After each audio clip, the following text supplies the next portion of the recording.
bedroom positions are not an identity. It doesn't matter how good you are in bed. It doesn't matter how many tricks you know. Yes, those things can get you flown out. Yes, those things can get you somebody who's gonna lock you down. But does that person actually like you? Do they actually care about you? Because remember, eventually that gets boring. Eventually you're gonna have to look back and say, okay, I was out here just squatting and spreading it and slapping it all around for everybody, which again, ain't nothing wrong with that. If you're doing it for your own confidence and having fun. But if it's your only identity and source of attention, then yes, that's where people are going to start looking at you like, first of all, you're fake or you're gold digger or you're masking or whatever. And this goes across the board. Men and women are gold diggers. Don't get it twisted, okay? So I ain't talking about one particular gender. I'm talking about everyone who, especially men now, because now the whole gray sweatpants thing, I ain't mad about it. Let them go out there and do their thing. I'll look. But that's not your only identity. So again, this is one of those things where if you make something that is that's accessible to everybody, your identity, and then you get mad when people judge you based on that and say, I'm more than that. Okay, well, that's not what you're displaying, love. At the end of the day, no one deserves to be mistreated because of how they express themselves and what they feel they're good at and what they like doing. But you should also not go out into the world and only think because you got pipe and you can feel pipe and you can do this or you can take pipe. I hear people talk like that, and that's their only identity. They don't even care if the person has morals. They don't care if the person has intelligence. They don't care if the person has goals. They got pipe, or she can take that pipe, or he can give me. Oh, he rearranged my guts. Is that all y'all want to be? Is that seriously? Is that all y'all want to be? This is why a lot of the dating world is so messed up now, because eventually everyone learns how to mimic it. See, because of the corn industry, right? Everyone has learned that they can now go out here, look a certain way, which is totally fine, and mimic the gestures and personalities of this character that gets attention. Then what happens is they get the personality or the energy that likes that attention, and they don't know what to do with it. And now you're in this world of, well, I want them to like me for me, and you didn't call them in that way. Again, the bedroom can be a closing deal. Trust me, it's a closer. But it is not the opener for me. I need to know that you have substance. I need to know that you understand who you are. I need to know you have an identity that's not given to you or generated by your family, by your career, or by your bedroom position, right? The gay world does it a lot. I'm a top, I'm a bottom. And they associate it with personalities. Like if you're a top, then that means you're the masculine. No, it don't. That just means you're inserting. It does not mean you're the masculine. It does not mean that you know how to take control in a way that's protective and helpful and not controlling in a way that's demeaning and dismissive. Being the feminine, same thing. Just because you're a bottom does not mean because you can sit there and arch your back and make noises that means that you get to have a broke wrist, not pay bills, not help. No, I say this.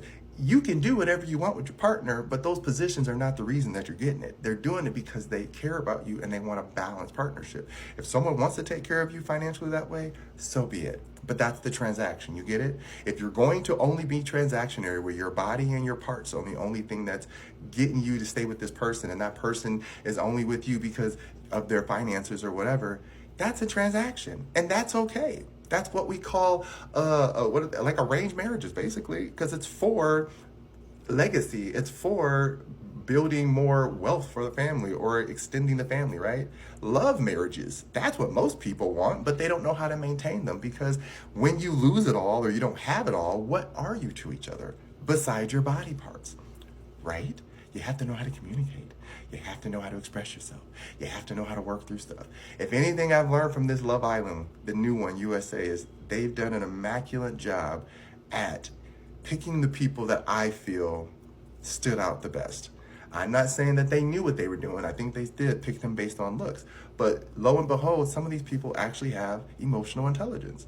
And if they are just mimicking each other, that's okay. I would rather you mimic a healthy relationship patterns, right? That's why I love seeing the guys pick the girls they wanted, and the guys who are saying, no, don't pick them, are looking like, what? Yes, because that's the red pill boys. Those are the ones who literally do it for the bros. Get their bodies in shape for the bros. Look at each other in the mirror together for the bros, right? Same thing for women. They're all doing it for each other. Out here trying, you don't need him. Okay, well, that's fine. But who are you without that, right? Who are you without mimicking other people's personalities when it comes to purely attraction? Because when you say you want to attract the partner that you like, you have to be authentically you, right? That's why everyone's so Team Serena, because no matter how she looks, she's still her.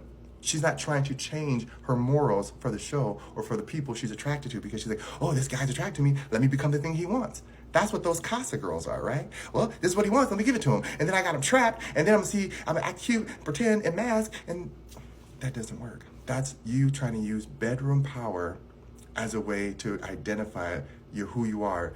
And if your only way and source of confidence is that, as soon as you lose it, maybe when you get older, if you get into an accident, something happened, who are you? I always tell people, I love how I look. I love my height. But if something happened to me, I know that I'm still more than this, right? I know that I have a mind and a soul and a place inside of me that I can retreat to and be like, you're going to be okay. You'll be just fine. You know who you are, and you're always going to be confident no matter what, right? That's something that we all have to learn how to maintain. That's the spiritual journey. Learning more than just the flesh. The flesh is here to experience this world and have it however it should. But the flesh is also hedonistic. Remember, the flesh literally is animalistic, where it's like, I want what I want when I want it. And you, as the person who's monitoring it, again, think of the one with the emotions, the in and out, I forgot what it's called. That's all of us. We have a panel of emotions running things, and everybody wants to take a turn. And depending on who you are, you're going to let your body go out there and do it. And then the body's going to be like, why did I do that? I don't even know. And then we internalize all these fears and insecurities about who we really are, because we're out here masking, trying to pretend to be something, to get something from someone. You understand what I'm saying? So really think about this spiritual journey as a personal journey. It's okay to share it with others. It's okay to express it with others, but it's not meant to be identified as others, if that makes sense, right? When I say tribe, it just means that we have like minds, we have similar emotions, and we can see a perspective that others can't see. But I'm still my own individual who is more than just my body. Again, it's nothing wrong with loving the essence of who you are. But you can't keep blaming society on treating you bad or not treating you well, because you're masking. Every time you mask to be someone else, you're going to lose another piece of yourself. So it's best to say, listen, I like that energy that they're portraying. Let me replicate it in my own way so that I can express it. That's okay. There's nothing wrong with that. Like if you see somebody who's boisterous and you're like, I want to get my confidence that way, do it because you actually have something to say. Don't just get loud because you see it gets you attention and then you don't know what to do with it, right? Don't just dress a certain way because it gets you attention, but then the people you're attracting, you're not attracted to. Well, dress how you want to dress. Dress and be who you want to be. Express how you want to express, because I promise you, you're going to find the types that you actually want. I keep watching people. They're learning. The new generation's learning really fast. Like, oh, if I talk like this and act like this, oh, they're gonna give me some attention. Listen, no offense to the Rubik's Cube guy. When he was, I don't like you, he learned very quickly. Oh, if I do a little swag and do a little this, oh my God, all the women are gonna fall for me, right? That's sexual power. He learned very fast. Like, all I got to do is look a certain way, act a certain way, and I'm going to get attention a certain way. Does it mean that he can handle it? Probably not. We don't know. But as long as they're not identifying as that solely, then it's okay, because they know that they have more to offer, which is going to build on that relationship and build on that connection as well as that identity. So stop trying to use your bedroom skills as your power of trying to get somebody to like you, because it ain't going to last once they realize there's nothing there past that glass wall. All right, hope it makes sense. Love ya.